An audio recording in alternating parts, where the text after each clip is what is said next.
Hello friends, कैसे हैं आप लोग। स्वागत है आपका अपने यूट्यूब चैनल टीचर कम फ्रेंड में। तो फ्रेंड्स, इस वीडियो में हम लोग जो है ईवीएस का जो है क्लास 3 का, ठीक है, क्लास 3 का पूरे एनसीईआरटी का जो भी उससे क्वेश्चन बन पाएगा एक सीटेट के लिए, वो पूरा जो है इस वीडियो से आपको मिल जाएगा, ठीक है। क्लास 3 एनसीईआरटी ईवीएस में क्या होता है, 3, 4, 5 तीनों क्लास का पूछा जाता है एनसीईआरटी। यहीं से जो है आपका 15 नंबर पक्का होता है, ठीक है। तो इस वीडियो में है क्लास 3 का एनसीईआरटी का जो बुक है उसमें से पूरा निचोड़ जो है पूरा निकाल के जो है उसमें जो भी कुछ है एक सीटेट में पूछने लायक वो सारा जो है इस वीडियो में जो है कंटेंट है। चलिए आइए देखते हैं हम लोग।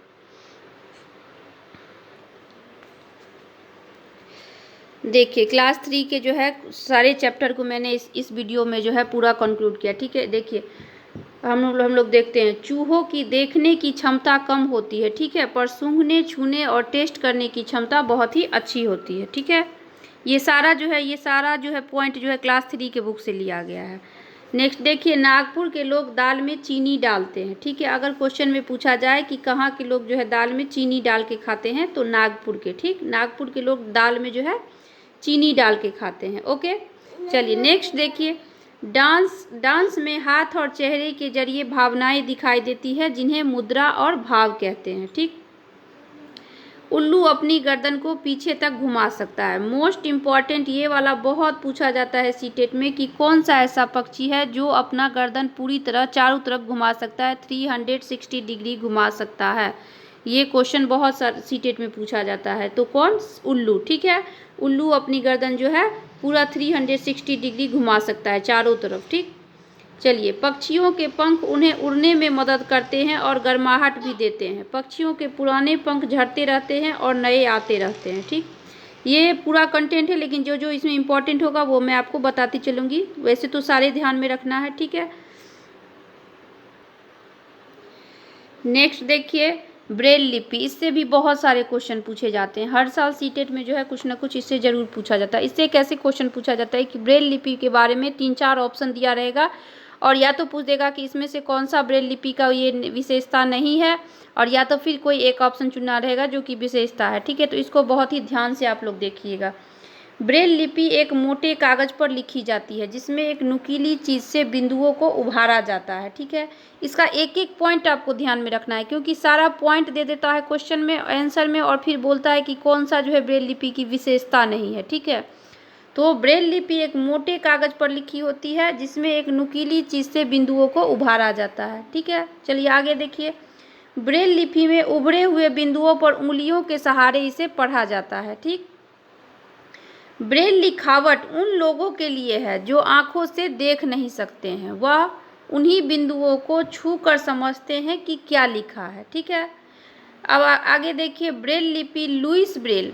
ब्रेल लिपि कौन बनाया है? तो लुईस ब्रेल, ठीक है। लुईस ब्रेल जो कि फ्रांस के थे, ठीक। लुईस ब्रेल जो कि फ्रांस के थे, उनके नाम पर इस लिपि का नाम रखा गया है, ठीक है। यही बनाए थे, इसलिए जो है इन्हीं के नाम पे जो है ये रखा गया है, ठीक। नेक्स्ट देखिए, लुईस ब्रेल की 3 साल की उम्र में किसी दुर्घटना से इनकी आंखों की रोशनी चली गई थी।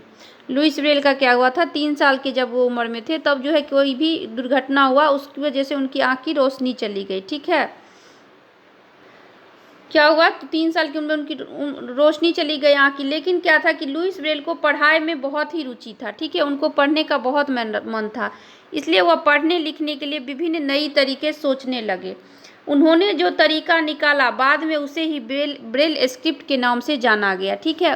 वो जो अपने पढ़ाई के लिए जो तरीका निकाले, ठीक है, उसी को जो है बाद में ब्रेल स्क्रिप्ट का नाम जो दिया गया, और इन्हीं के नाम पे इसका नाम भी है इस स्क्रिप्ट का, ठीक। और ये स्क्रिप्ट 6 बिंदुओं पर आधारित थी। ये याद रखना, ब्रेल लिपि के बारे में सारे लाइन को आप लोग को ध्यान में रखना है, ठीक। यह स्क्रिप्ट 6 बिंदुओं पर आधारित थी। अब यह कंप्यूटर के प्रयोग से भी सीखी जा सकती है, ठीक है। अगर आप बच्चों को ब्रेल स्क्रिप्ट के बारे में बताएंगे और समझाएंगे तो वह उसे अच्छे से समझ पाएंगे, ठीक है। चलिए, ये हो गया आपका ब्रेल लिपि के बारे में सब कुछ, ठीक। ब्रेल लिपि कौन बनाया? तो लुईस ब्रेल, ठीक है। ये 6 बिंदुओं पर आधारित है, ठीक है। चलिए नेक्स्ट हम लोग देखते हैं। शुरुआत में बर्तन पत्थर या चिकनी मिट्टी के बनाए जाते थे। श्रीनगर में जो है प्रसिद्ध कहवा चाय बनाई जाती है। कहवा चाय जो है कहाँ पे प्रसिद्ध है, तो श्रीनगर में प्रसिद्ध है। ठीक है, तो कहवा कहाँ पे प्रसिद्ध है, श्रीनगर में प्रसिद्ध है। ठीक है, और डल लेक कहाँ पे है, तो ये भी श्रीनगर में ही है। डल लेक है कहाँ पे, तो ये भी जो है श्रीनगर में ही है। ठीक है, अब श्रीनगर में क्या होता है, शिकारा नाम की जो नाव की जो है बोट चलती है। ठीक है, वहाँ पे एक बोट चलती है डल लेक में। डल लेक में टूरिस्ट के लिए एक बोट चलती है जिसका नाम शिकारा है। ठीक है, जिसका नाम शिकारा है।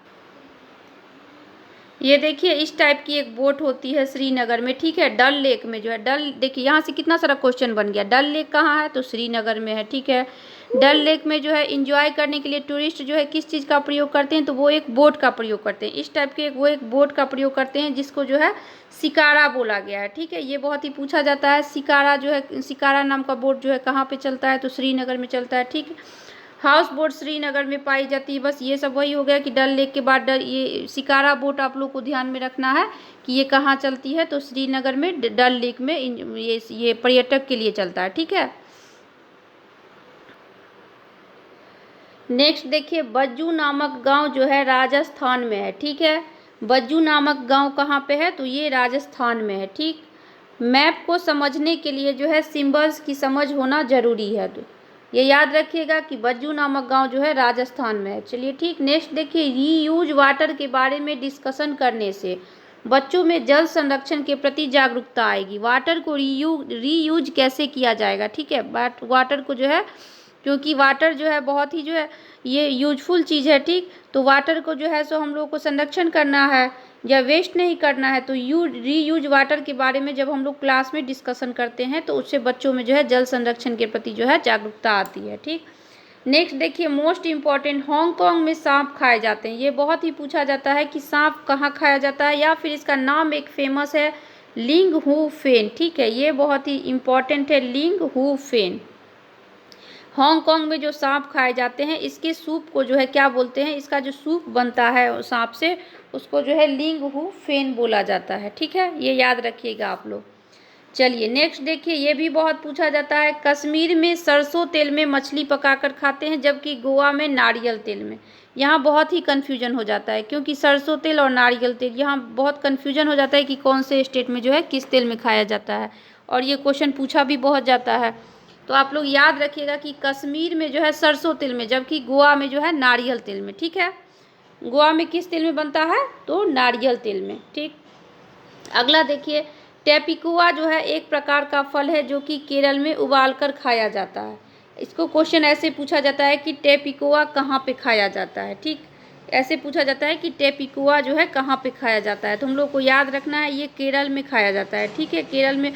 इसमें देखिए सारा का सारा लाइन बहुत ही इंपॉर्टेंट है, कोई भी लाइन ऐसा नहीं है जिसे हम ये नहीं बोल सकते चलो ये इंपॉर्टेंट नहीं है, इसको आप नहीं भी पढ़िएगा तो कोई बात नहीं, क्योंकि किसी भी लाइन से क्वेश्चन बन सकता है। हम लोग को 3 ही क्लास तो कवर करना है, 3, 4, 5। ठीक है, तो इसको अच्छे से कवर कर लीजिए ताकि 15 में से 15 मार्क्स आपका जो है एकदम श्योर हो जाए। ठीक है, तो टेपिकोआ जो है कहाँ पे खाया जाता है, तो केरल में खाया जाता है।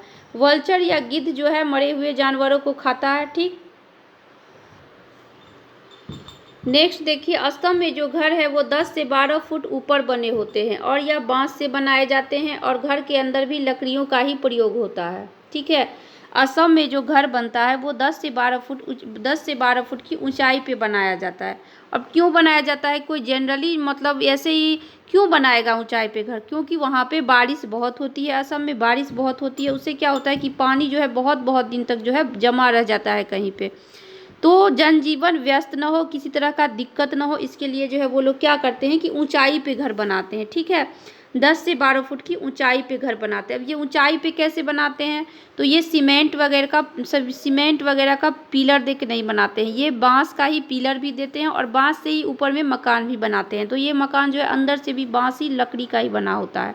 ठीक है, ये मकान अंदर से भी बांस और लकड़ी का ही बना होता है और उसका जो पिलर है वो भी बांस का ही दिया जाता है। अभी मैं आप लोग को फिगर दिखाती हूँ। नेक्स्ट देख लीजिए आप लोग पहले, असम में घर को ऊंचाई पर बनाए का कारण यही है कि असम में भारी बारिश होती है जिसके घर में पानी भरने का खतरा बना रहता है। वही है जो मैंने बताया है आपको। देखिए असम, ये देखिए ये है असम का घर, देखिए ये है असम का घर। जनरली देखिए जब पानी नहीं रहता है तब इस टाइप का दिखता है, लेकिन देखिए जब पानी बहुत जमाव हो जाता है तब देखिए ये पानी में घर जो है डूबा हुआ है। तो इसलिए ये लोग जो है अपना मकान जो है ऊंचे पे बनाते हैं, ताकि जो जब जल जमा रहे, पानी जमा रहे, तो उन लोगों को कोई दिक्कत ना हो। ठीक है, चलिए नेक्स्ट हम लोग देख लेते हैं। नेक्स्ट देखिए मनाली में जो है, मनाली का घर कैसा होता है। तो मनाली में जो है पत्थर और लकड़ी दोनों से घर बनते हैं। ठीक है, और यहाँ बारिश के साथ साथ बर्फ़ भी पड़ती है। यहाँ पे क्या होता है, बारिश के साथ साथ बर्फ़ भी बहुत पड़ती है। मनाली एक जो है हिल स्टेशन है, यहाँ पे लोग गर्मी में जाते हैं। तो ये जो हिल स्टेशन है तो यहाँ पे बर्फ़, जाहिर सी बात है हिल स्टेशन है तो बर्फ़ तो गिरेगी ही। तो इसलिए इस यहाँ पे जो घर होता है उसका क्या होता है, छत जो होता है वो ढलान टाइप का बनाया जाता है, ताकि अगर बहुत सारा बर्फ़ जो गिरे, ठीक है, बर्फ़ जो गिरे तो वो अपने आप ही पिघल के नीचे गिर जाए, उसको हटाने की ज़रूरत ना पड़े कि उसको कोई जाके उसको हटाओ। देखिए अगर समतल छत रहेगा तो वो बर्फ़ जो है जम जाएगा, ठीक है, तो फिर दिक्कत हो सकती है। ये देखिए इस टाइप का जो है मनाली में घर होता है। देखिए ये छत जो है ऐसे ढलान टाइप का बनाया गया है। इसका क्या रीज़न है, इसका यही रीज़न है कि कोई भी जैसे बहुत सारा बर्फ़ गिरेगा तो वो खुद ब खुद जो है अपने आप जो है पिघल पिघल के गिर जाएगा, किसी को हटाने की ज़रूरत नहीं पड़ेगी, क्योंकि यहाँ पे बर्फ़बारी बहुत ज़्यादा होती है। ठीक है, चलिए नेक्स्ट हम लोग देखते हैं। आगे देखिए, आगे दिया हुआ है राजस्थान के घर के बारे में। राजस्थान में मड, जो कि एक प्रकार की गीली मिट्टी है, उससे घर बनाया जाता है। ठीक है, और छत जो है झाड़ियों से बनाया जाता है। राजस्थान में घर किससे बनाया जाता है, तो गीली मिट्टी से बनाया जाता है। ठीक है, और छत जो है झाड़ियों और कांटे और झाड़ियों से बनाया जाता है। ठीक है, राजस्थान के लोग जो है टैंक को टंका भी कहते हैं। ठीक, राजस्थान के लोग अपने घर के आंगन में गड्ढा बनाते हैं। राजस्थानी लोग छत को ढलानदार बनाते हैं, जिससे वह बारिश के पानी को इकट्ठा करते हैं और उसका उपयोग दैनिक जीवन में करते हैं। अब देखिए राजस्थान में क्या होता है, राजस्थान में जो है बारिश बहुत कम होती है। ठीक, राजस्थान जो है वहाँ पे बारिश बहुत कम होती है, तो वहाँ के लोग क्या करते हैं, और गर्मी बहुत, जब ये बारिश बहुत कम होगी तो वहाँ पे गर्मी तो बहुत लगेगी। इसके लिए क्या करते हैं वो लोग जो है गीली मिट्टी से अपना घर बनाते हैं। ठीक है, गीली मिट्टी से अपना घर बनाते हैं। देखिए इस टाइप से मिट्टी से उनका घर बना होता है। ठीक, मिट्टी से घर बनाने से क्या होता है, मिट्टी का घर जो है वो ठंडा होता है, उसमें अगर आप रहिएगा तो उसमें आपको ठंडक महसूस होगा। ठीक है, इसलिए वो लोग अपना घर मिट्टी से बनाते हैं। और छत जो है, ये देखिए छत जो है वो झाड़ियों से बना हुआ है। ठीक, ठीक है, और क्या करते हैं ये लोग अपने आंगन में जो है गड्ढा बनाते हैं। ठीक है, जब बारिश होती है तो उस गड्ढे में जो है बारिश का पानी जमा करते हैं और फिर जो है उसको यूज करते हैं। ठीक है, चलिए नेक्स्ट हम लोग देखते हैं। तो समझ गए आप लोग, आपको ये वाला टॉपिक भी याद रखना है, क्योंकि घर के बारे में जो है बहुत सारा क्वेश्चन पूछा जाता है, कहीं ना कहीं के घर के बारे में ज़्यादातर जो है असम से ही पूछा जाता है कि मैं जहाँ से आता हूँ वहाँ पे जो है घर जो है 10 से 12 फुट की ऊंचाई पे बनता है, तो बताइए मैं कहाँ से हूँ। ठीक है, इस टाइप से क्वेश्चन बनता है।